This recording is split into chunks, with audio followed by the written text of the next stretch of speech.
خداوند یسوع مسیح کے نام میں آپ کو سلام۔ آج اس بات پر غور کریں گے کہ بپتسمہ کیا ہے یا اس لفظ کا معنی کیا ہے۔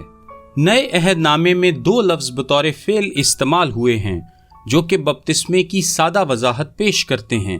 جو دو لفظ نئے عہد نامے میں استعمال ہوئے ہیں وہ ہیں بیپٹو اور بیپٹائزو۔ بیپٹو کا استعمال محض 4 مرتبہ ہوا ہے۔ ہر بار یہ ڈبونے، کسی چیز کے اندر ڈبونے، جس طرح رنگنے کے لیے ڈبویا جاتا ہے، استعمال ہوا ہے۔ ان تمام واقعات میں اس کے معنی ہیں کسی چیز کے اندر ڈبونا۔ بیپٹو کے مقابلے میں بیپٹائزو کا استعمال بہت زیادہ مرتبہ ہوا ہے۔ اس سے لفظ بیپٹائز یعنی بپتسمہ نکلا ہے۔ یہ لفظ ہمیشہ مکمل طور پر ڈبو دینے کے معنوں میں استعمال ہوا ہے اور یہ ڈوب جانے، مکمل طور پر پانی کے اندر چلے جانے، غرق ہو جانے اور غوطہ دینے کے معنوں میں استعمال ہوتا ہے۔ اس کے لیے جو لفظ بطور اسم استعمال ہوا ہے وہ ہے بیپٹسموس، اور اعمال کی کتاب میں بیپٹسموس کا اشارہ ہمیشہ کسی مسیحی کے پانی کے اندر ڈبوئے جانے کی طرف ہے۔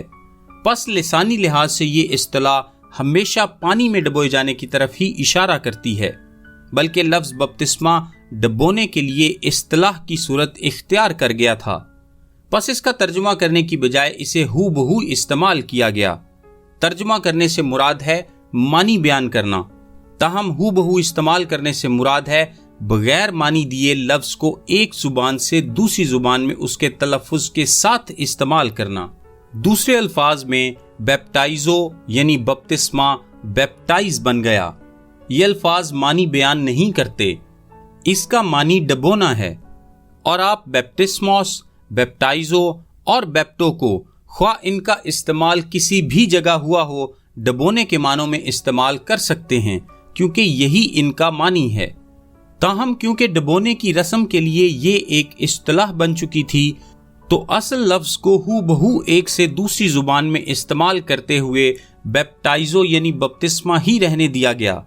حتیٰ کہ انگریزی زبان میں بھی اس لفظ کے معنی ڈبونا، پانی کے اندر ڈبونے یا غوطہ دینے کے ہیں۔ آپ کو نئے عہد نامے میں جہاں کہیں لفظ بپتسمہ ملتا ہے آپ اس کا ترجمہ ڈبونے کے طور پر کر سکتے ہیں اور آپ کو اس کا مفہوم بآسانی سمجھ میں آ جائے گا۔ نئے عہد نامے میں جب بھی یہ اصطلاحات بیپٹائزو، بیپٹسموس اور بیپٹو استعمال ہوئی ہیں اس کا معنی ڈبونا ہی بنتا ہے۔ اصل میں اس کے معنی اتنے واضح ہیں کہ حتیٰ کہ جان کیلوین جو کہ ڈبونے کی بجائے چھڑکاؤ کرنے والی پریسبٹیرین کی تعلیمات ماننے والا تھا، یہ کہتا ہے کہ لفظ بیپٹائز کے معنی ہے ڈبونا۔ اس کے اپنے الفاظ یہ ہیں۔ یہ بات یقینی ہے کہ ابتدائی کلیسیا ڈبونے کے عمل کا استعمال کیا کرتی تھی۔ یہی اس لفظ کے معنی ہیں اور یہی وہ کیا کرتے تھے۔ مزید برآں یہ بات سمجھنا بھی دلچسپی کا باعث ہے کہ بطور فعل لفظ بیپٹائزو اور بیپٹو کبھی بھی غیر فعال معنوں میں استعمال نہیں ہوئے ہیں، کبھی بھی نہیں۔ دوسرے لفظوں میں یہ کبھی نہیں کہا گیا کہ پانی کسی کے اوپر ڈالنے سے بپتسمہ دیا گیا۔ کیا آپ سمجھ پائے ہیں؟ بلکہ ہمیشہ کسی کو پانی کے اندر بپتسمہ دیا گیا ہے۔ کبھی بھی کسی کے اوپر پانی ڈالنے سے یعنی چھڑکنے، انڈیلنے یا انگلی پانی میں ڈبو کر ماتھے پر لگانے سے بپتسمہ نہیں دیا گیا۔ کبھی بھی کسی کے اوپر پانی ڈالنے سے بپتسمہ نہیں دیا گیا، بلکہ ہمیشہ پانی کے اندر ڈبونے سے ہی دیا گیا ہے۔ بپتسمہ کے معنی ہمیشہ ڈبونے، پانی کے اندر ڈبونے یا غوطہ دینے کے ہیں۔ نئے عہد نامے کا ہر وہ واقعہ جس میں بپتسمہ دیا گیا اس واضح معنی کی حمایت کرتا ہے۔ میں آپ کو اس کی چند مثالیں دیتا ہوں۔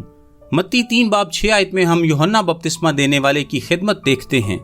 یوحنا بپتسمہ دینے والے کے بارے میں بات کرتے ہوئے لکھا ہے کہ لوگ اس کے پاس آ رہے تھے۔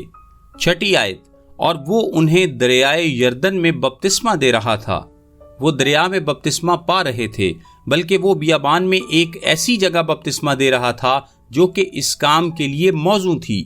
یہ بات واضح ہے کہ اگر انہیں دریا میں بپتسمہ دیا جا رہا تھا تو یقیناً ڈبونے کے عمل کا ہی استعمال ہو رہا ہوگا۔ اگر آپ کسی کے ماتھے پر محض تھوڑا سا پانی لگانا چاہتے ہیں یا تھوڑا سا پانی اس کے اوپر انڈیلنا چاہتے ہیں تو آپ کو دریا کی ضرورت نہیں پڑے گی۔ پھر 16ویں آیت میں لکھا ہے کہ یسوع بپتسمہ کے بعد یعنی بپتسمہ ہو جانے کے بعد یسوع پانی سے اوپر یا باہر آیا. یسوع نیچے ڈبویا گیا، اس کے بعد ہی وہ اوپر آیا.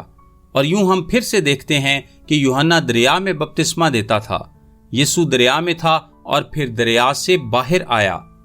اب مرکز کی انجیل کا پہلا باب یوحنا کی خدمت کے بارے میں مزید بیان کرتا ہے اور اس طرح کی ہی بات دہراتا ہے.